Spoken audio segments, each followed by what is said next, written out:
ಶ್ರೀ ಗಣಪತಿ ಶಾರದಾ ಗುರುಭ್ಯೋ ನಮಃ. ಗುರುಬ್ರಹ್ಮ ಗುರುರ್ವಿಷ್ಣು ಗುರುದೇವೋ ಮಹೇಶ್ವರ ಗುರು ಸಾಕ್ಷಾತ್ ಪರಬ್ರಹ್ಮ ತಸ್ಮೈ ಶ್ರೀ ಗುರವೇ ನಮಃ. ಶ್ರೋತೃಗಳಿಗೆ ಶ್ರೀ ಸಾಯಿ ಸಚ್ಚರಿತೆಯಲ್ಲಿ ಸಾಯಿ ಸಮರ್ಥರ ಅವತಾರವೆಂಬ 8ನೆಯ ಅಧ್ಯಾಯಕ್ಕೆ ಸ್ವಾಗತ. ಶ್ರೀ ಗಣೇಶನಿಗೆ ಪ್ರಣಾಮಗಳು, ಶ್ರೀ ಸರಸ್ವತಿಗೆ ಪ್ರಣಾಮಗಳು, ಶ್ರೀ ಗುರುವಿಗೆ ಪ್ರಣಾಮಗಳು, ಶ್ರೀ ಕುಲದೇವತೆಗೆ ಪ್ರಣಾಮಗಳು, ಶ್ರೀ ಸೀತಾರಾಮಚಂದ್ರನಿಗೆ ಪ್ರಣಾಮಗಳು, ಶ್ರೀ ಸದ್ಗುರು ಸಾಯಿನಾಥನಿಗೆ ಪ್ರಣಾಮಗಳು. ಹಿಂದಿನ ಅಧ್ಯಾಯದಲ್ಲಿ ಬಾಬಾರವರು ಹಿಂದುವೂ ಅಲ್ಲ, ಮುಸ್ಲಿಮರು ಅಲ್ಲ ಎಂಬುದನ್ನು ನಿರೂಪಿಸಲಾಗಿದೆ. ಬಾಬಾರವರ ವಾಸಸ್ಥಾನವಾದ ಶಿರಡಿಯು ಅದೆಷ್ಟು ಪುಣ್ಯ ಮಾಡಿದೆ. ಪ್ರಾರಂಭದಲ್ಲಿ ಬಾಬಾರವರು ಒಬ್ಬ ಅಸಾಧಾರಣ ಬಾಲಕ. ಅನಂತರ ಅವರು ವಿಲಕ್ಷಣ ಫಕೀರರಾಗಿ ಬದಲಾದರು. ಮೊದಲು ಬಂಜರಾಗಿದ್ದ ಸ್ಥಳದಲ್ಲಿ ಹೇಗೆ ಒಂದು ಸುಂದರ ತೋಟವನ್ನು ಮಾಡಿದರು. ಕಾಲಾಂತರದಲ್ಲಿ ಅದೇ ಜಾಗದಲ್ಲಿ ವಾಡ ಹೇಗೆ ಕಟ್ಟಲ್ಪಟ್ಟಿತು ಮತ್ತು ಬಾಬಾರವರ ಸಾಹಸಮಯ ಕ್ರಿಯೆಗಳಾದ ಖಂಡಯೋಗ, ಧೋತಿ ಪೋತಿ ಇವುಗಳನ್ನು ನಿಮಗೆ ವಿವರಿಸಲಾಗಿದೆ. ಇತರರ ಸೇವೆ ಮಾಡುತ್ತಾ ತಮ್ಮನ್ನೇ ಸವೆಸಿಕೊಳ್ಳುವಾಗ ಬಾಬಾರವರು ಅನೇಕ ಕಷ್ಟಗಳನ್ನು ಅನುಭವಿಸುತ್ತಿದ್ದರು. ಸಾಯಿಯವರು ಎಲ್ಲ ಭಕ್ತರಿಗೂ ರಕ್ಷಕರಾಗಿದ್ದರು. ಅವುಗಳನ್ನು ಹೇಗೆ ವಿವರಿಸಲಿ? ಈಗ ಮಾನವ ಜನ್ಮದ ಮಹತ್ವವನ್ನು ಕೇಳಿರಿ. ಸಾಯಿಯ ಭಿಕ್ಷುಕತನ, ಬಾಯಿಯ ಸಂತ ಸೇವೆ, ಸಾಯಿಗೆ ಊಟ ಮಾಡಿಸುವ ಅದ್ಭುತ ಇವುಗಳನ್ನು ಕೇಳಿರಿ. ತಾತ್ಯ, ಬಾಬಾ ಮತ್ತು ಮಾಳಸಾಪತಿಯವರು ಮೂವರು ಒಟ್ಟಿಗೆ ಮಸೀದಿಯಲ್ಲಿ ಹೇಗೆ ಮಲಗುತ್ತಿದ್ದರು. ಈ ಮಹಾತ್ಮರು ರಾಹತಾದಲ್ಲಿನ ಕುಶಾಲಚಂದರ ಮನೆಗೆ ಹೇಗೆ ಹೋಗಿ ಬರುತ್ತಿದ್ದರು. ಪ್ರತಿದಿನ ಸೂರ್ಯ ಹುಟ್ಟುತ್ತಾನೆ, ಮುಳುಗುತ್ತಾನೆ. ಈ ರೀತಿ ವರ್ಷಗಳು ಉರುಳಿದವು. ಜೀವನದ ಅರ್ಧ ಸಮಯ ನಿದ್ದೆಯಲ್ಲಿ ಕಳೆಯುತ್ತದೆ. ಉಳಿದ ಕಾಲದಲ್ಲಿ ಶಾಂತವಾಗಿ ಸುಖ ಪಡೆಯುವುದಿಲ್ಲ. ಮಗುವಾಗಿದ್ದಾಗ ಮಾನವನು ಆಟ ಪಾಠದಲ್ಲಿ ಕಳೆಯುತ್ತಾನೆ. ಯೌವನದಲ್ಲಿ ಹೆಣ್ಣಿನ ಮಾಯೆಯಲ್ಲಿ, ಅನಂತರ ವೃದ್ಧಾಪ್ಯದಲ್ಲಿ ದೇಹವು ಬಲಹೀನವಾಗುತ್ತದೆ. ಈ ರೀತಿ ಪ್ರತಿಯೊಬ್ಬನು ದುರ್ಬಲವಾಗಿಯೇ ಕಳೆಯುತ್ತಾನೆ. ಹುಟ್ಟುವುದು, ದೇಹವನ್ನು ಬಲವಾಗಿಸುವುದು, ಉಸಿರಾಡುವುದು ಮತ್ತು ಜೀವಿತ ಕಾಲವನ್ನು ಹೆಚ್ಚು ಮಾಡುವುದು, ಇವುಗಳೇ ಜೀವನದ ಉದ್ದೇಶವೇನು? ಪರಮಾತ್ಮನನ್ನು ತಲುಪುವುದೇ ಮಾನವ ಜನ್ಮದ ಗುರಿ. ಇಲ್ಲದಿದ್ದಲ್ಲಿ ಮಾನವನಿಗೂ ನಾಯಿ, ಹಂದಿ ಮುಂತಾದ ಪ್ರಾಣಿಗಳಿಗೂ ಇರುವ ವ್ಯತ್ಯಾಸವೇನು? ನಾಯಿ, ಹಂದಿಗಳು ತಿನ್ನುತ್ತವೆ ಮತ್ತು ಯಥೇಚ್ಛವಾಗಿ ಸಂತಾನೋತ್ಪತ್ತಿ ಮಾಡುತ್ತವೆ. ಹಾಗಿರುವಾಗ ಇಬ್ಬರ ಜೀವನವು ಒಂದೇ ಇದ್ದಲ್ಲಿ ಮಾನವ ಜೀವನದ ಉತ್ಕೃಷ್ಟತೆಯಲ್ಲಿ ತಿನ್ನುವುದು, ಸಂತೋಷವಾಗಿರುವುದು, ಸಂತತಿ ಹೊಂದುವುದು, ಈ ಮೂರಕ್ಕೆ ಮಾತ್ರ ಈ ಮಾನವ ಶರೀರವನ್ನು ಉಪಯೋಗಿಸುವುದಾದರೆ, ಇದೇ ಜೀವನದ ಗುರಿಯಾದರೆ ಈ ಮಾನವ ಜನ್ಮವು ಅರ್ಥಹೀನ. ಇಡೀ ಜೀವನವನ್ನೇ ಹಸಿವು, ನಿದ್ರೆ, ಭಯ, ಮೈಥುನ ಈ 4 ಕಾರ್ಯಗಳಿಗೆ ಮಾತ್ರ ಮೀಸಲಿಟ್ಟಲ್ಲಿ ಮಾನವ ಜನ್ಮಕ್ಕೂ ಪ್ರಾಣಿಗಳಿಗೂ ವ್ಯತ್ಯಾಸವೇನು? ನಿನ್ನ ವಿವೇಚನೆಯನ್ನು ಉಪಯೋಗಿಸಿ ನೀನೇ ನಿರ್ಧರಿಸು. ಮಾನವ ದೇಹದ ಸಾರ್ಥಕತೆಯು ಇದೊಂದೇ ಆದರೆ ಒಂದು ಮರದ ಜೀವನವು ಇದಕ್ಕಿಂತ ಕಡಿಮೆ ಬೆಲೆಯದಲ್ಲ. ತಿಥಿ ಕೂಡ ಗಾಳಿಯನ್ನು ಹೊರಹಾಕುತ್ತದೆ. ನಾಯಿಗಳು ದೇಹವನ್ನು ಪೋಷಿಸುತ್ತವೆ. ಮಾನವನು ಸ್ವತಂತ್ರ ಜೀವಿ. ಅವನು ನಿರ್ಭಯನು, ಸ್ವತಂತ್ರ ಮತ್ತು ಶಾಶ್ವತ. ಈ ಜ್ಞಾನವನ್ನು ಪಡೆದಲ್ಲಿ ಅವನ ಜೀವನ ಸಾರ್ಥಕ ಎಂದು ಹೇಳಬಹುದು. ಯಾವ ವ್ಯಕ್ತಿಯು ತಾನು ಎಲ್ಲಿಂದ ಬಂದಿದ್ದೇನೆ, ತಾನು ಯಾರು ಮತ್ತು ತನ್ನ ಜನ್ಮದ ಗುರಿಯೇನು, ಜೀವಿತದ ಉದ್ದೇಶವೇನು, ಇವುಗಳನ್ನು ಅರಿತಾಗ ಜ್ಞಾನಿ ಎಂದು ಕರೆಯಬಹುದು. ಈ ಅರಿವು ಇಲ್ಲದಿದ್ದಲ್ಲಿ ಬೇರೆ ಎಲ್ಲವೂ ವ್ಯರ್ಥ. ಎಣ್ಣೆ ದೀಪದಲ್ಲಿರುವ ಬತ್ತಿಯಂತೆ ಮೊದಲು ಮತ್ತು ಕೊನೆಯಲ್ಲಿ ಒಂದೇ ಸಮನೆ ಇರುತ್ತದೆ. ಆದರೆ ಆಗಾಗ ಮಿಣುಕು ಎನ್ನುತ್ತದೆ ಮತ್ತು ಪ್ರತಿಕ್ಷಣವೂ ಬದಲಾಗುತ್ತಾ ಇರುತ್ತದೆ. ಮಾನವ ದೇಹದ ಸ್ಥಿತಿಯು ಅದೇ ಆಗಿದೆ. ಬಾಲ್ಯ, ಯೌವನ ಮತ್ತು ವೃದ್ಧಾಪ್ಯ ಇವುಗಳ ಮೂಲಕ ಪ್ರತಿಯೊಬ್ಬರೂ ಹಾದು ಹೋಗುತ್ತಾರೆ. ಆದರೆ ಎಷ್ಟು ಸ್ವಾಭಾವಿಕವಾಗಿ ಅವು ಬಂದು ಹೋಗುತ್ತವೆ ಎಂಬುದನ್ನು ಅರ್ಥ ಮಾಡಿಕೊಳ್ಳಲು ಯಾರಿಂದಲೂ ಸಾಧ್ಯವಿಲ್ಲ. ಈಗ ನೋಡಿದ್ದು ಅದೇ ಕ್ಷಣ ನಾಶವಾಗುತ್ತದೆ. ಈ ರೀತಿ ಅಸಂಖ್ಯಾತ ಹಂತಗಳು ಒಂದೇ ರೀತಿಯದ್ದಾಗಿ ಕಾಣುತ್ತವೆ. ಅದೇ ರೀತಿ ಒಂದು ಕ್ಷಣ ಅನುಭವಿಸಲು ಸಾಧ್ಯವಾದ ಈ ದೇಹ ಮತ್ತೊಂದು ಕ್ಷಣ ಅದೇ ರೀತಿಯಾಗಿ ಇರಲಾರದು. ಈ ದೇಹವು ಅತಿ ಕ್ಷುಲ್ಲಕವಾದದ್ದು. ಅದು ಕೊಳೆ, ಮಲ, ಅನಿಲಗಳು, ಕೀವು, ಎಂಜಲು ಇತ್ಯಾದಿಗಳನ್ನು ಹೊಂದಿರುತ್ತದೆ ಮತ್ತು ಮೃತ್ಯು ಪ್ರತಿಕ್ಷಣವು ಸುಳಿದಾಡುತ್ತಿರುತ್ತದೆ. ಈ ಮಾನವ ಶರೀರ ಕ್ರಿಮಿಕೀಟಗಳ ತವರೂರು, ಅನೇಕ ರೋಗಗಳ ನೆಲೆವೀಡು, ಕ್ಷಣಿಕ ಮತ್ತು ಅಲ್ಪ ಸಮಯದಲ್ಲೇ ನಾಶವಾಗುವಂತಹದು. ಇದು ಒಂದು ಮಾಂಸ ಮಜ್ಜೆಗಳ ಶೇಖರಣೆ, ಮೂಳೆ ಮತ್ತು ಚರ್ಮದ ಪಂಜರ, ದುರ್ನಾತ ಹೊಡೆಯುವ ಮೂತ್ರದ ಗೊಬ್ಬರದ ಸಾಗಾಣಿಕೆ ಬಂಡಿ, ವಾಂತಿ ಮಾಡಲ್ಪಡುವ ಅಂದರೆ ಕಫ ಮತ್ತು ಆಮದ ಚೀಲ. ನಿಜವಾಗಿಯೂ ಇದು ಆತ್ಮೋನ್ನತಿಗೆ ಒಂದು ತಡೆಗೋಡೆ. ಚರ್ಮ, ರಕ್ತ ಮತ್ತು ಮಾಂಸ, ಮಜ್ಜೆ, ಕೊಬ್ಬು, ರಕ್ತನಾಳಗಳು, ಮೂಳೆಗಳು, ವಾಯುಗಳು ಇವೆಲ್ಲವೂ ದೇಹವನ್ನು ಅಶುದ್ಧಿ ಮಾಡಿ ಕೇವಲ ಅಲ್ಪ ಕಾಲದವರೆಗೆ ಮಾತ್ರ ಇರಲು ಅನುವು ಮಾಡುತ್ತದೆ. ಈ ಮಾನವ ಶರೀರವು ಪಾಪಭರಿತವಾಗಿ, ಅಶಾಶ್ವತವಾಗಿ ಮತ್ತು ಅಲ್ಪ ಕಾಲದವರೆಗೆ ಇರುವಂತಹುದಾಗಿದ್ದರೂ ಈ ದೇಹ ಮಾತ್ರದಿಂದಲೇ ಪರಿಶುದ್ಧವಾದ ಪರಮಾತ್ಮನನ್ನು ತಲುಪಬಹುದು. ಜನನ ಮರಣಗಳೆಂಬ ಚಕ್ರವು ಅವಿರತವಾಗಿರುತ್ತದೆ. ಮೃತ್ಯುವಿನ ಯೋಚನೆಯೂ ಸಹ ಭಯಂಕರವಾದುದು. ಈ ಜೀವನವು ಯಾವುದೇ ಸಾವನ್ನು ಕೊಡದೆ, ಯಾವುದೇ ಮುನ್ಸೂಚನೆಯನ್ನು ಕೊಡದೆ ಅಂತ್ಯವಾಗುತ್ತದೆ. ಯಾರು ಹುಟ್ಟುವರು, ಯಾರು ಸಾಯುವರು, ಹಗಲುಗಳೆಷ್ಟು, ರಾತ್ರಿಗಳೆಷ್ಟು, ಇವುಗಳ ಲೆಕ್ಕವನ್ನು ಯಾರು ಇಟ್ಟಿರುತ್ತಾರೆ? ಮಾರ್ಕಂಡೇಯನ ವರದಿಂದ ಜನಿಸಿದವರು ಮೃತ್ಯು ದವಡೆಯಿಂದ ತಪ್ಪಿಸಿಕೊಳ್ಳಲಾರರು. ಈ ರೀತಿ ಅಲ್ಪಾಯುವಾದ ಮಾನವ ಜೀವದಲ್ಲಿ ಧರ್ಮ ಗ್ರಂಥಗಳನ್ನು ಓದುವುದರಲ್ಲಿ ಮತ್ತು ಭಗವಂತನ ಚರಿತ್ರೆಗಳನ್ನು ಆಲಿಸುವುದರಲ್ಲಿ ಕಳೆದ ಸಮಯ ಮಾತ್ರ ಫಲಕಾರಿ ಮತ್ತು ಇನ್ನಿತರೆ ರೀತಿಯಲ್ಲಿ ಕಳೆದ ಸಮಯ ವ್ಯರ್ಥ. ಕೇವಲ ಇದು ಮಾತ್ರ ಜೀವನದಲ್ಲಿ ಅತ್ಯುತ್ತಮ ಮಾರ್ಗವೆಂದು ಅಚಲವಾದ ದೃಢ ನಿಶ್ಚಯ ಇರಬೇಕು. ಆದರೆ ಯಾರು ಸ್ವತಃ ತಾವೇ ಅನುಭವಿಸುವವರೆಗೆ ಇದನ್ನು ನಂಬುವುದಿಲ್ಲ. ಆದರೆ ಅದರ ಅನುಭವ ಪಡೆಯಲು ಆಳವಾದ ಅಧ್ಯಯನ ಮಾಡಬೇಕು. ನಂತರವೇ ಆತ್ಮವು ಶಾಶ್ವತವಾದ ಆನಂದವನ್ನು ಪಡೆದು ಆ ಸಂಪತ್ತನ್ನು ಅನುಭವಿಸುತ್ತದೆ. ಭಗವಂತನ ಕೃಪೆಯಿಂದ ಒಬ್ಬ ವ್ಯಕ್ತಿಯು ಸಪ್ತ ಸಾಗರ ಪರ್ಯಂತ ಜಾಗದ ಒಡೆಯನಾಗಿದ್ದರೂ ಒಳ್ಳೆಯ ಪತ್ನಿ, ಮಗ, ಶ್ರೀಮಂತಿಕೆ, ಆಸ್ತಿ ಎಲ್ಲವೂ ಇದ್ದರೂ ಸಹ ಮನಸ್ಸಿನಲ್ಲೇ ಅತೃಪ್ತನಾಗಿರುತ್ತಾನೆ. ಪ್ರತಿಯೊಬ್ಬನೂ ಶಾಶ್ವತ ಸುಖ ಶಾಂತಿಗಳನ್ನು ತನ್ನ ಜೀವನದ ಗುರಿಯನ್ನಾಗಿಸಿಕೊಂಡು ಅದರ ಬಗ್ಗೆ ಯೋಚಿಸುತ್ತಿರಬೇಕು. ಎಲ್ಲರಲ್ಲೂ ಇರುವ ಪರಮಾತ್ಮನ ಸೇವೆ ಮಾಡಬೇಕು. ಇದು ಜೀವನದಲ್ಲಿ ಅತ್ಯಂತ ಉಪಯುಕ್ತವಾದ ಶ್ರದ್ಧೆ. ಈ ಮಾನವ ದೇಹವು ಚರ್ಮ, ಮಾಂಸ, ರಕ್ತ ಮತ್ತು ಮೂಳೆಗಳಿಂದ ಮಾಡಲ್ಪಟ್ಟಿದೆ. ಇದು ಪರಮಾರ್ಥದ ಮಾರ್ಗದಲ್ಲಿ ಅಡಚಣೆ. ಆದ್ದರಿಂದ ಅದಕ್ಕೆ ಅಂಟಿದ ಮೋಹವನ್ನು ಬಿಡು. ಅದನ್ನು ಯಾವಾಗಲೂ ನಿನ್ನ ಸೇವಕನೆಂದು ಪರಿಗಣಿಸು. ಅದನ್ನು ಮುದ್ದಿಸಬೇಡ. ಎಂದಿಗೂ ಅದರ ಆಸೆಗಳಿಗೆ ಬಲಿಯಾಗಬೇಡ. ಅವುಗಳಿಂದ ನರಕಕ್ಕೆ ನೀನೇ ಮೆಟ್ಟಿಲು ತೋಡಿದಂತಾಗುತ್ತದೆ. ಆಹಾರ ಮತ್ತು ವಸ್ತ್ರಗಳು ಕೇವಲ ಅದನ್ನು ಸಂರಕ್ಷಿಸಲು ಮಾತ್ರ ಬೇಕು.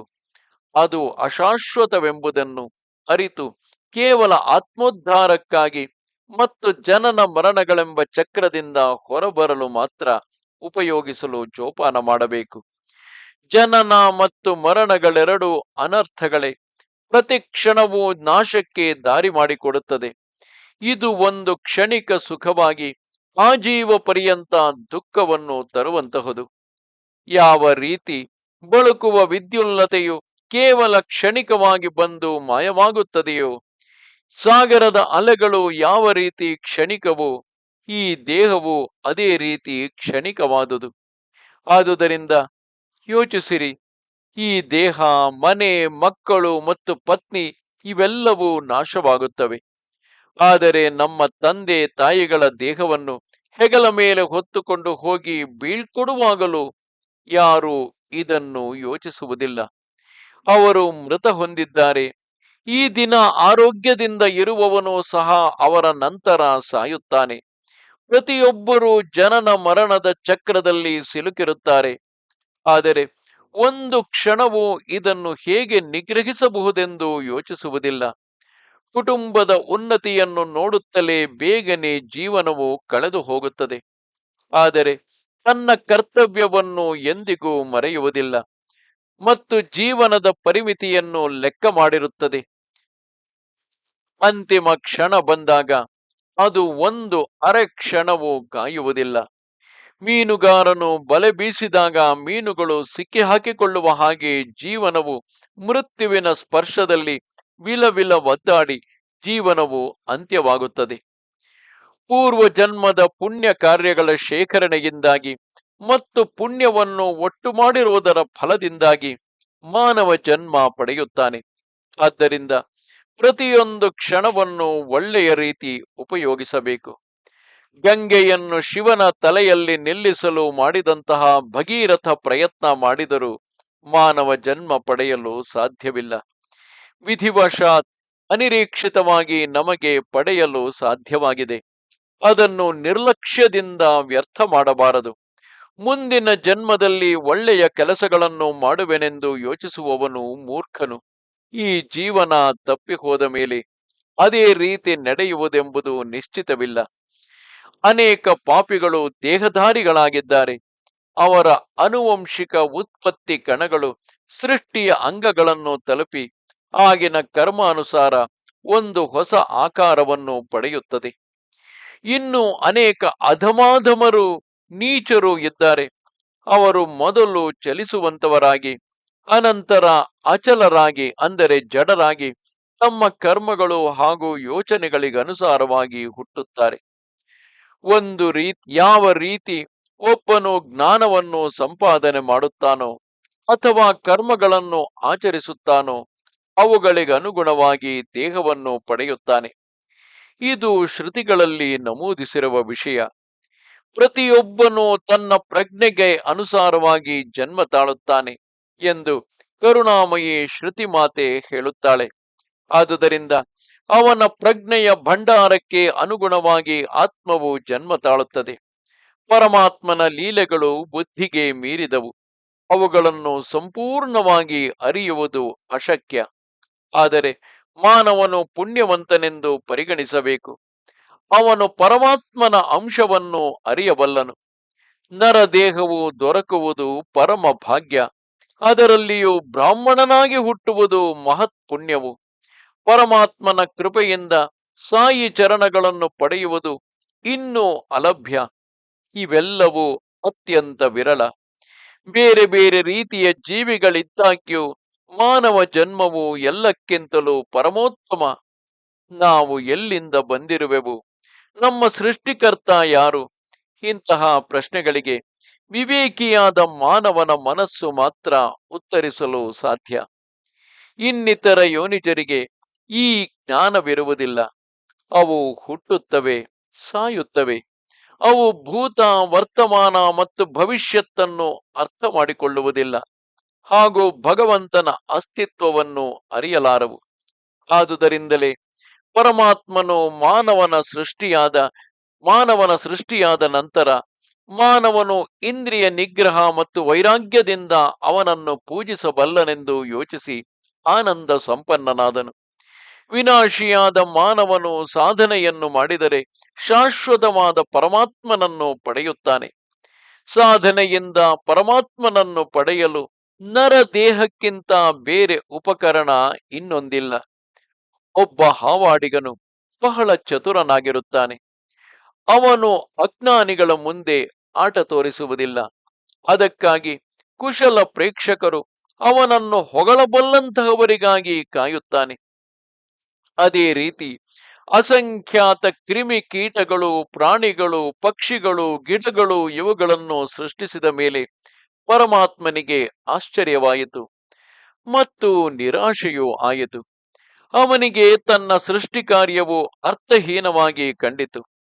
ಈ ಅನಂತ ವಿಶಾಲ ವಿಶ್ವದಲ್ಲಿ ಸೂರ್ಯ, ಚಂದ್ರ ಮತ್ತು ಅಸಂಖ್ಯಾತ ತಾರೆಗಳಿದ್ದವು.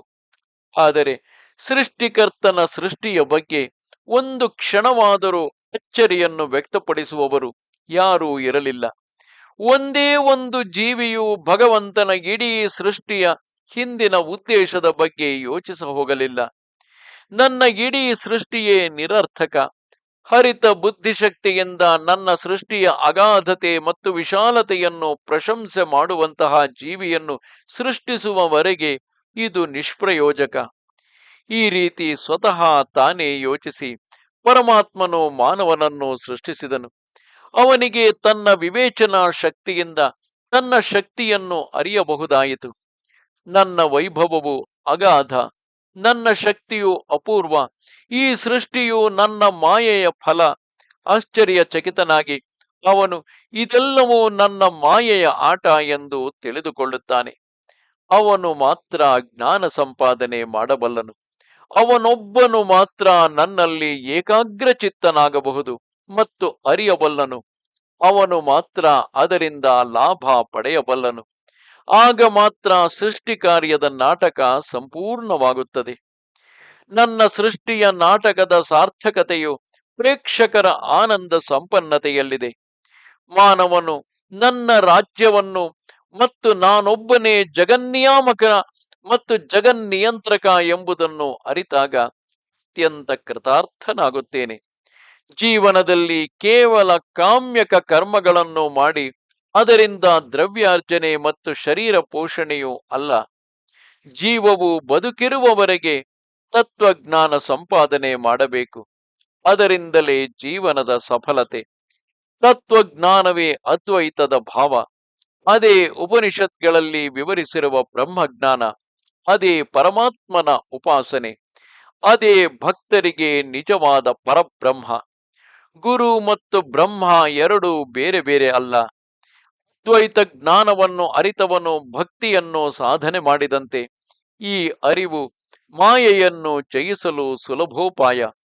ಯಾರು ಶ್ರದ್ಧಾವಂತರೋ, ಜ್ಞಾನ ಸಂಪಾದನೆ ಮಾಡಿದ್ದಾರೋ, ವೈರಾಗ್ಯ ಭಾವವನ್ನು ಹೊಂದಿದ್ದಾರೋ, ಆತ್ಮ ತತ್ವವನ್ನು ಸಾಕ್ಷಾತ್ಕರಿಸಿಕೊಂಡಿದ್ದಾರೋ ಅವರು ನಿಜವಾಗಿಯೂ ಅದೃಷ್ಟವಂತ ಭಕ್ತರು.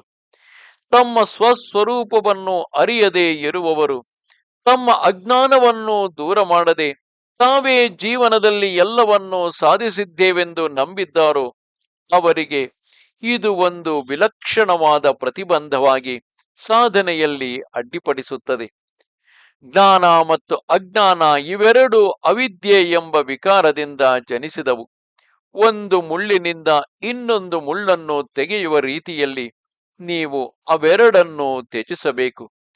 ಜ್ಞಾನದಿಂದ ಅಜ್ಞಾನವನ್ನು ದೂರ ಮಾಡಿ ಜ್ಞಾನ ಅಜ್ಞಾನ ಇವೆರಡಕ್ಕೂ ಅತೀತರಾಗಿ ಹೋಗಿ ನಿರ್ಮಲ ಸ್ವಸ್ವರೂಪಾವಸ್ಥೆಯನ್ನು ತಲುಪಿರಿ. ಇದೊಂದೇ ಮಾನವ ಜನ್ಮದ ಗುರಿ. ಪರಿಶುದ್ಧವಾದ ಜ್ಞಾನವು ವಿಷಯ ವಾಸನಾ ರೂಪಿ ಅಶುದ್ಧವಾದ ಎಣ್ಣೆಯು ಮುಗಿಯುವವರೆಗೆ ಅಜ್ಞಾನದ ಕರಿಕಿಟ್ಟವನ್ನು ತೆಗೆದು ಅಹಂಕಾರವೆಂಬ ದಪ್ಪನಾದ ಬತ್ತಿಯು ನಾಶವಾಗುವವರೆಗೆ ಪ್ರಕಾಶಮಾನವಾಗಿ ಪ್ರಜ್ವಲಿಸುವುದಿಲ್ಲ. ಈ ನರದೇಹದಿಂದ ಮಾಡುವ ಕರ್ಮಗಳು ನಿವಾರ್ಯ ಅಥವಾ ಅನಿವಾರ್ಯವಾಗಲಿ, ಬುದ್ಧಿ ಕರ್ತವ್ಯದ ಪರಿಮಿತಿಗೊಳಪಟ್ಟು ನಿಶ್ಚಯವಾದ ಕರ್ತವ್ಯವೆಂದು ತಿಳಿದು ನಿರ್ವಹಿಸಬೇಕು. ಯಾರಿಗಾದರೂ ಯಾವುದೇ ಕೆಲಸವಿಲ್ಲದಿದ್ದಲ್ಲಿ ಸಂಪತ್ತು ಮತ್ತು ಶಾಂತಿಗಳನ್ನು ಅನುಭವಿಸಬೇಕು. ಇಲ್ಲದಿದ್ದರೆ ರಾಮನಾಮವನ್ನು ಭಜಿಸುತ್ತಾ ಆಶಾರಹಿತನಾಗಿ ನಿಶ್ಚಿಂತೆಯಿಂದ ಇರಬೇಕು. ಶರೀರ, ಇಂದ್ರಿಯ, ಮನಸ್ಸು ಮತ್ತು ಬುದ್ಧಿ ಆತ್ಮಬೋಧೆಗೆ ಅಡಚಣೆಗಳು. ಆದರೆ ಈ ಉಪಾಧಿಗಳಿಂದಲೇ ಆತ್ಮವು ಈ ಸಂಸಾರವನ್ನು ಅಥವಾ ಅಸ್ತಿತ್ವವನ್ನು ಅನುಭವಿಸಬಹುದು. ಆತ್ಮವು ತಾನೇ ಅನಾದಿ ಮತ್ತು ನಿರ್ಮೋಹವಾದದ್ದು. ಹೊರನೋಟಕ್ಕೆ ಮಾತ್ರ ಆತ್ಮವು ಸುಖ ಪಡುವಂತೆ ತೋರುತ್ತದೆ, ಏಕೆಂದರೆ ಸ್ವಭಾವತಃ ಅದು ಸುಖಿಸುವುದೂ ಇಲ್ಲ. ಇದನ್ನು ತರ್ಕ ವಿಜ್ಞಾನದಿಂದ ಮತ್ತು ಊಹೆಗಳಿಂದ ಪ್ರಮಾಣೀಕರಿಸಲಾಗಿದೆ. ಜೀವನದ ನಿಜ ಧರ್ಮಗಳನ್ನು ಅರ್ಥ ಮಾಡಿಕೊಂಡು ಮಾಡಬೇಕಾದ ಕರ್ತವ್ಯ ಕರ್ಮಗಳನ್ನು ಬುದ್ಧಿಗೆ ವಹಿಸಿ ಬುದ್ಧಿಯ ಧರ್ಮವನ್ನು ಅದಕ್ಕೆ ಬಿಡಿ. ನಿಷ್ಕಾಮವಾಗಿ ಕರ್ಮಗಳನ್ನು ಮಾಡಬೇಕು. ಪ್ರತಿಯೊಬ್ಬರ ಧಾರ್ಮಿಕ ಕರ್ತವ್ಯಗಳನ್ನು ಯಾವಾಗಲೂ ಅಂತರಾತ್ಮದ ಧ್ಯಾನದಲ್ಲಿ ಲೀನ ಮಾಡಬೇಕು. ಇದೇ ನಮ್ಮ ಜನ್ಮದ ಗುರಿ. ಅದರಿಂದಲೇ ಅಂತರಂಗದ ಸಮಾಧಾನ ಪಡೆಯಬಹುದು. ಜೀವನದ 4 ಪುರುಷಾರ್ಥಗಳನ್ನು ಸಾಧಿಸಲು ಮಾನವ ಜನ್ಮವನ್ನು ಬಿಟ್ಟು ಬೇರೆ ಜನ್ಮದಲ್ಲಿ ಯಾವುದೇ ರೀತಿಯಿಂದ ಸಾಧ್ಯವಿಲ್ಲ. ಯಾವ ಪುರುಷನು ಇವುಗಳನ್ನು ಅಭ್ಯಸಿಸಿ ಪರಿಣತನಾಗುವನೋ ಅವನು ಪರಮಾತ್ಮನನ್ನು ಪಡೆಯುತ್ತಾನೆ. ಆದುದರಿಂದ ದೇಹವು ನಾಶವಾಗುವವರೆಗೆ ಆತ್ಮಜ್ಞಾನವನ್ನು ಪಡೆಯಲು ಪ್ರಯತ್ನಿಸು. ಮಾನವ ಜನ್ಮದ ಒಂದು ಕ್ಷಣವನ್ನು ವ್ಯರ್ಥಗೊಳಿಸಬೇಡ. ಸಮುದ್ರದಲ್ಲಿರುವ ಉಪ್ಪು ನೀರು ಮೋಡವಾಗಿ ಆಕಾಶದಿಂದ ಕೆಳಗೆ ಬೀಳುವಾಗ ಅಮೃತದಂತೆ ಹೇಗೆ ಮಧುರವಾಗಿರುತ್ತದೆಯೋ ಹಾಗೆಯೇ ಗುರುವಿನ ಪದತಲದಲ್ಲಿ ಆನಂದವನ್ನು ಅನುಭವಿಸಬಹುದು. ಅದೇ ರೀತಿ ಮನುಷ್ಯ ಜನ್ಮದಲ್ಲಿ ಗುರುವಿಲ್ಲದೆ ಆನಂದ ಸ್ಥಿತಿಯನ್ನು ಪಡೆಯಲು ಆಗುವುದಿಲ್ಲ. ಗುರುವು ಅವಶ್ಯವಾದ ಸಹಾಯ ಹಸ್ತ ನೀಡಿದಾಗ ಮಾತ್ರವೇ ಜೀವಿಗಳು ಉದ್ಧಾರವಾಗುವವು. ಪವಿತ್ರವಾದ ಮಂತ್ರಗಳು, ತೀರ್ಥಗಳು, ದೇವತೆಗಳು, ಬ್ರಾಹ್ಮಣರು, ಜ್ಯೋತಿಷಿಗಳು ಮತ್ತು ಔಷಧಿಕಾರರು ಈ ಸಾಲಿನಲ್ಲಿ 7ನೆಯವರಾಗಿರುವರು. ಇವರೆಲ್ಲರಲ್ಲೂ ಶ್ರದ್ಧೆ ಇರಲೇಬೇಕು. ಇವುಗಳಲ್ಲೆಲ್ಲ ಎಷ್ಟರ ಮಟ್ಟಿಗೆ ಶ್ರದ್ಧೆ ಇದೆಯೋ ಅಷ್ಟರ ಮಟ್ಟಿಗೆ ಮಾತ್ರ ಸಫಲತೆ ಸಿಗುತ್ತದೆ. ಮನಸ್ಸಿನ ತೀವ್ರತೆಯ ಆಧಾರದ ಮೇಲೆ ಸಫಲತೆಯು ಬದಲಾಗುತ್ತದೆ. ಈ ಸಂಸಾರಕ್ಕೆ ಬಂಧಿಸಲ್ಪಟ್ಟವರಾಗಿ ಸಂತರು ಅವರ ಹೃದಯದಲ್ಲಿ ಮೋಕ್ಷದ ಬಗ್ಗೆ ಆಸೆ ಹುಟ್ಟಿಸುತ್ತಾರೆ. ಮೋಕ್ಷ ಪಡೆಯುವ ಸಾಧಕರಿಗೆ ಮೋಕ್ಷವನ್ನು ದಯಪಾಲಿಸುತ್ತಾರೆ. ಸಂತರು ಪರರಿಗೆ ಉಪಕಾರ ಮಾಡುವುದಕ್ಕೋಸ್ಕರವಾಗಿಯೇ ಅಗ್ರಾಹ್ಯ ಸ್ಥಿತಿಯಿಂದ ಅಸ್ತಿತ್ವ ಪಡೆಯುತ್ತಾರೆ. ಪ್ರವಚನಗಳಿಂದ ಪುರಾಣಗಳನ್ನು ಓದುವುದರಿಂದ ಯಾವುದನ್ನು ಸಾಧಿಸಲು ಅಸಾಧ್ಯವೋ ಅದನ್ನು ಒಬ್ಬ ಸದ್ಗುರುವಿನ ನಡವಳಿಕೆಯಿಂದ ಅರ್ಥ ಮಾಡಿಕೊಳ್ಳಬಹುದು. ಗುರುವಿನ ಮನೋವೃತ್ತಿ ಮತ್ತು ಉದಾಹರಣೆಗಳೇ ಅವರ ಮೌನವಾದ ಉಪದೇಶಗಳು.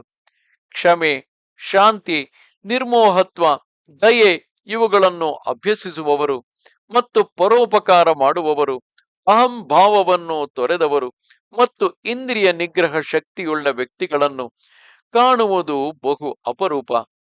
ಪುಸ್ತಕಗಳನ್ನು ಓದಿ ಸಾಧಿಸದೇ ಇರುವುದನ್ನು ಶಾಸ್ತ್ರಗಳಲ್ಲಿ ತಿಳಿಸಿರುವ ಮೇಲೆ ಹೇಳಿದ ಸದ್ಗುಣಗಳನ್ನು ಅಭ್ಯಾಸ ಮಾಡುವ ವ್ಯಕ್ತಿಯನ್ನು ಅವಲೋಕಿಸುವುದರಿಂದಲೇ ಪಡೆಯಬಹುದು.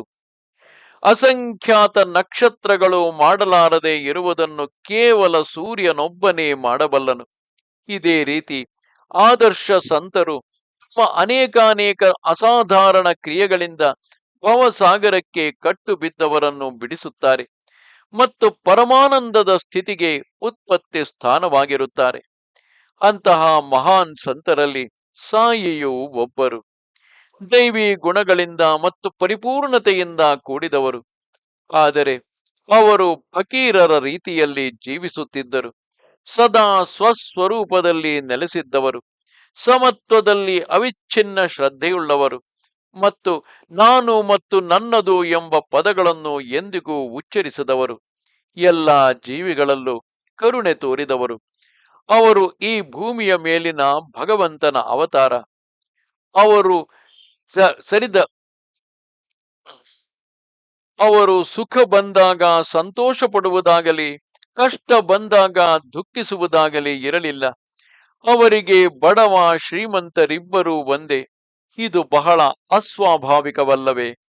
ಯಾರ ಹುಬ್ಬಿನ ಚಲನೆಯೇ ದರಿದ್ರರನ್ನು ಕ್ಷಣಾರ್ಧದಲ್ಲಿ ಶ್ರೀಮಂತನನ್ನಾಗಿ ಮಾಡುವುದೋ ಅವರು ಮನೆಯಿಂದ ಮನೆಗೆ ಜೋಳಿಗೆ ಹಿಡಿದು ಭಿಕ್ಷಕ್ಕೆ ಹೋಗುತ್ತಿದ್ದರು. ಯಾರ ಮನೆಗಳ ಬಾಗಿಲಿಗೆ ಬಾಬಾರವರು ಭಿಕ್ಷೆಗೆ ಹೋಗಿ ಕೈ ಚಾಚಿ, ಓ ಮಹಿಳೆಯರೇ, ಒಂದು ಕಾಲು ಭಾಗ ಭಾಕರಿ ಅಂದರೆ ರೊಟ್ಟಿಯನ್ನು ನೀಡಿ ಎಂದು ಬೇಡುತ್ತಿದ್ದರು, ಅಂಥವರೇ ಧನ್ಯರು. ಲೋಟವನ್ನು ಒಂದು ಕೈಯಲ್ಲಿ ಹಿಡಿದು ಜೋಳಿಗೆಯನ್ನು ಮತ್ತೊಂದರಲ್ಲಿ ಹಿಡಿದು ಅವರೇ ಬಾಗಿಲಿನಿಂದ ಬಾಗಿಲಿಗೆ ಕೆಲವು ಮನೆಗಳಿಗೆ ನಿತ್ಯವೂ ಹೋಗುತ್ತಿದ್ದರು. ತರಕಾರಿ, ಸಾಂಬಾರು, ಹಾಲು ಮತ್ತು ಮಜ್ಜಿಗೆ ಎಲ್ಲವನ್ನು ಜನರಿಂದ ಲೋಟಕ್ಕೆ ಹಾಕಿಸಿಕೊಳ್ಳುತ್ತಿದ್ದರು. ನೋಡಿ, ಅವರು ತಿನ್ನುವ ವೈಖರಿಯಿಂದ ಅಚ್ಚರಿಗೊಳ್ಳುವಿರಿ. ಬೇಯಿಸಿದ ಅನ್ನ ಅಥವಾ ರೊಟ್ಟಿಗಾಗಿ ಜೋಳಿಗೆಯನ್ನು ಹಿಡಿಯುವರು. ನೀರಾಗಿರುವ ಖಾದ್ಯ ವಸ್ತುಗಳನ್ನು ಲೋಟದಲ್ಲಿ ಸಂಗ್ರಹಿಸುತ್ತಿದ್ದರು. ಅವರಿಗೆ ವಿವಿಧ ರೀತಿಯ ಆಹಾರ ಪದಾರ್ಥಗಳ ಬಗ್ಗೆ ಬೇರೆ ಬೇರೆಯಾಗಿ ರುಚಿ ನೋಡಲು ಆಸೆ ಹುಟ್ಟಲು ಹೇಗೆ ಸಾಧ್ಯ?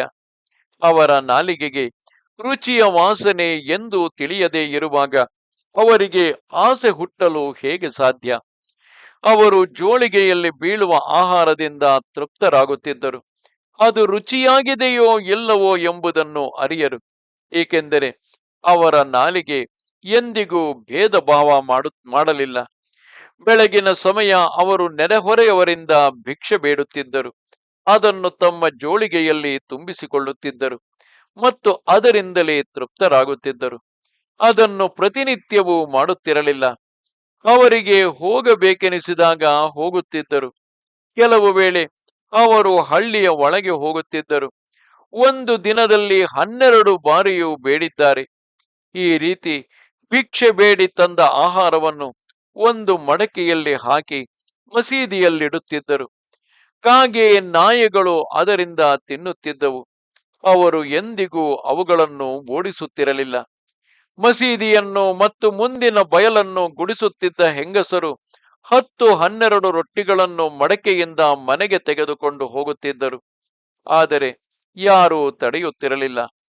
ಯಾರು ನಾಯಿ ಮತ್ತು ಬೆಕ್ಕುಗಳನ್ನು ಕನಸಿನಲ್ಲಿಯೂ ತಿರಸ್ಕರಿಸಿ ಓಡಿಸುತ್ತಿರಲಿಲ್ಲವೋ ಅವರು ಬಡವರನ್ನು ದೀನರನ್ನು ಹೇಗೆ ತಿರಸ್ಕರಿಸುವರು? ಅವರ ಜೀವನವೇ ಧನ್ಯ. ಪ್ರಾರಂಭದಲ್ಲಿ ಅವರನ್ನು ಜನರು ಒಬ್ಬ ಹುಚ್ಚು ಫಕೀರನೆಂದು ತಿಳಿದಿದ್ದರು. ಭಿಕ್ಷೆ ಬೇಡಿ ಹೊಟ್ಟೆ ತುಂಬಿಸುವವನು ಯಾವ ವೈಭವವನ್ನು ಹೊಂದಲು ಸಾಧ್ಯ? ಆದರೆ ಫಕೀರನು ಸ್ವಭಾವತಃ ದಯಾಳುವಾಗಿದ್ದನು. ಯಾರಿಂದಲೂ ಏನನ್ನು ಪ್ರತಿಯಾಗಿ ಪಡೆಯುವ ಅಪೇಕ್ಷೆ ಇರಲಿಲ್ಲ. ಪ್ರೇಮ ಸ್ವರೂಪನು. ಬಾಹ್ಯದಲ್ಲಿ ಚಂಚಲನಂತೆ ಕಂಡರೂ ಅಂತರಂಗದಲ್ಲಿ ಸ್ಥಿತಪ್ರಜ್ಞನಾಗಿದ್ದನು. ಅವನ ವರ್ತನೆ ವರ್ಣನಾತೀತ. ಅಂತಹ ಸಾಮಾನ್ಯವಾದ ಹಳ್ಳಿಯಲ್ಲಿ ಕೆಲವು ಭಾಗ್ಯವಂತರಿದ್ದರು. ಅವರು ದಯಾಳುವಾಗಿದ್ದರು. ಅವರು ಅವನನ್ನು ಸಂತನೆಂದು ಗೌರವಿಸಿದರು. ತಾತ್ಯ ಕೋತೆಯ ತಾಯಿ ಬಾಯಜಾಬಾಯಿ ಕೆಲವು ರೊಟ್ಟಿಗಳನ್ನು ಒಂದು ಬುಟ್ಟಿಯಲ್ಲಿಟ್ಟುಕೊಂಡು ತಲೆಯ ಮೇಲೆ ಹೊತ್ತುಕೊಂಡು ಮಧ್ಯಾಹ್ನದ ವೇಳೆ ಕಾಡಿನೊಳಗೆ ಹೋಗುತ್ತಿದ್ದಳು. ಅವಳು ಮೈಲಿಗಟ್ಟಲೆ ನಡೆಯುತ್ತಾ ಹುಚ್ಚು ಫಕೀರನನ್ನು ಹುಡುಕುತ್ತಾ ದಟ್ಟವಾದ ಪೊದೆಗಳ ನಡುವೆ ಪಾದಚಾರಿಯಾಗಿ ನಡೆಯುತ್ತಾ ಬಾಬಾರವರನ್ನು ಕಂಡೊಡನೆ ಕಾಲಿಗೆ ನಮಸ್ಕರಿಸುತ್ತಿದ್ದಳು. ಅವಳ ಭಕ್ತಿಯನ್ನು ವಿವರಿಸಲು ಯಾರಿಗೆ ಸಾಧ್ಯ? ರಸವಿಲ್ಲದ ಅಥವಾ ರಸಸಹಿತವಾದ ತರಕಾರಿ ಪಲ್ಯವನ್ನು ರೊಟ್ಟಿಯನ್ನು ಬಾಬಾರವರಿಗೆ ಕೈಯಾರೆ ತಿನ್ನಿಸುತ್ತಿದ್ದಳು. ಕಾಡಿನಲ್ಲಿ ಮಧ್ಯಾಹ್ನ ಅಥವಾ ಅಪರಾಹ್ನದ ನಂತರ ತಿನ್ನಿಸುವಳು. ಬಾಬಾರವರು ಸಹ ಅವಳ ಈ ಭಕ್ತಿಯನ್ನು ತಮ್ಮ ಜೀವಿತ ಕಾಲದಲ್ಲಿ ಮರೆಯಲಿಲ್ಲ. ಭೂತಕಾಲವನ್ನು ನೆನಪಿನಲ್ಲಿಟ್ಟುಕೊಂಡು ಅವರು ಅವಳಿಗೆ ಒಬ್ಬ ಭಾಗ್ಯವಂತನಾದ ಪುತ್ರನನ್ನು ಕರುಣಿಸಿದರು. ಪತಿ ಪತ್ನಿಯರಿಬ್ಬರಿಗೂ ಫಕೀರರಲ್ಲಿ ಅಪಾರವಾದ ಶ್ರದ್ಧೆಯಿತ್ತು. ಆ ಫಕೀರನೇ ಅವರಿಗೆ ದೇವರು. ಭಗವಂತನು ಭಕ್ತನ ಶ್ರದ್ಧೆಯಲ್ಲಿ ಇರುತ್ತಾನೆ ಅಲ್ಲವೇ? ಫಕೀರನು ಧ್ಯಾನಸ್ಥನಾಗಿರುತ್ತಿದ್ದನು. ಆಗ ಬಾಯಜಾಬಾಯಿ ಎಲೆಯನ್ನು ಹರಡಿ ಬುಟ್ಟಿಯಿಂದ ಆಹಾರವನ್ನು ತೆಗೆದು ಬಡಿಸುತ್ತಿದ್ದಳು ಮತ್ತು ತಿನ್ನಿಸಲು ಪ್ರಯತ್ನಿಸುತ್ತಿದ್ದಳು. ಫಕೀರತನ ನಿಜವಾದ ರಾಜತ್ವ. ಫಕೀರತನ ಮಾತ್ರ ಎಂದೆಂದೂ ಇರುವುದು. ಐಶ್ವರ್ಯವು ಹೇಗೆ ಬೇಗ ಅದೃಶ್ಯವಾಗುತ್ತದೆ ನೋಡು. ಬಾಬಾ ಇದನ್ನು ಸದಾ ಹೇಳುತ್ತಿದ್ದರು. ಅನಂತರ ಬಾಬಾರವರು ಕಾಡನ್ನು ದೂರ ಮಾಡಿದರು. ಅವರು ಹಳ್ಳಿಯಲ್ಲೇ ವಾಸ ಮಾಡಲು ಪ್ರಾರಂಭಿಸಿದರು. ಮಸೀದಿಯಲ್ಲಿ ಆಹಾರ ಸ್ವೀಕರಿಸುತ್ತಿದ್ದರು. ಹೀಗೆ ತಾಯಿಯ ತೊಂದರೆಗಳಿಗೆ ಅಂತ್ಯ ಹಾಡಿದರು. ಅಲ್ಲಿಂದೀಚೆಗೆ ಇಬ್ಬರಿಂದಲೂ ಪ್ರಾರಂಭವಾದ ಈ ಅಭ್ಯಾಸ ಮುಂದುವರೆಯಿತು. ಅನಂತರ ತಾತ್ಯ ಅದನ್ನು ಮುಂದುವರೆಸಿದನು. ಯಾರ ಹೃದಯದಲ್ಲಿ ವಾಸುದೇವನು ಶಾಶ್ವತವಾಗಿ ನೆಲೆಸುತ್ತಾನೋ ಅಂತಹವರು ಭಾಗ್ಯವಂತರು. ಅಂತಹವರ ಸಹವಾಸದಲ್ಲಿ ಪರಮಾನಂದವನ್ನು ಅನುಭವಿಸಿದಂತಹ ಭಕ್ತರೇ ಧನ್ಯರು. ತಾತ್ಯ ನಿಜವಾಗಿಯೂ ಭಾಗ್ಯಶಾಲಿ ಮತ್ತು ಮಾಳಸಾಪತಿಯು ಮಹಾಧರ್ಮಿಷ್ಠನು. ಅವರಿಬ್ಬರು ಸಮನಾಗಿ ಬಾಬಾರವರ ಸಹವಾಸವನ್ನು ಅನುಭವಿಸಿದರು. ತಾತ್ಯ ಮತ್ತು ಮಾಳಸಾಪತಿಯು ಸಹ ಮಸೀದಿಯಲ್ಲಿ ಮಲಗುತ್ತಿದ್ದರು. ಬಾಬಾರವರಿಗೆ ಅವರಿಬ್ಬರ ಮೇಲೆ ಸಮನಾದ ಅನುಪಮ ಪ್ರೀತಿ. ಪೂರ್ವ, ಪಶ್ಚಿಮ ಮತ್ತು ಉತ್ತರ, ಈ ರೀತಿ ಮೂವರ ತಲೆಗಳು ಮೂರು ದಿಕ್ಕಿನಲ್ಲಿ, ಪಾದಗಳು ಮಾತ್ರ ಒಬ್ಬರದೊಬ್ಬರಿಗೆ ತಗಲುತ್ತಾ ಮಧ್ಯದಲ್ಲಿ ಇರುತ್ತಿದ್ದವು. ತಮ್ಮ ಹಾಸಿಗೆಗಳನ್ನು ಈ ರೀತಿ ಹಾಸಿಕೊಂಡು ಅವರು ಎಲ್ಲ ವಿಷಯಗಳ ಬಗ್ಗೆಯೂ ಮಾತಾಡುತ್ತಿದ್ದರು. ಒಬ್ಬರು ತೂಕಡಿಸಿದರು, ಮತ್ತೊಬ್ಬರು ಅವರನ್ನು ಎಚ್ಚರಿಸುತ್ತಿದ್ದರು.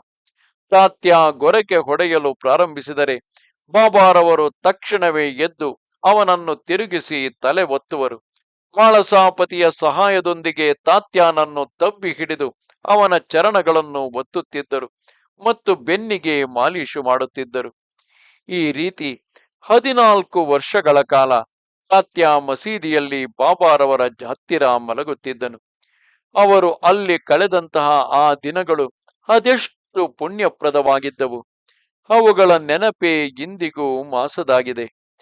ತಂದೆ ತಾಯಿಗಳನ್ನು ಮನೆಯಲ್ಲಿಯೇ ಬಿಟ್ಟು ತಾತ್ಯ ಮಸೀದಿಯಲ್ಲಿ ಬಾಬಾರವರ ಜೊತೆ ಮಲಗುತ್ತಿದ್ದರು.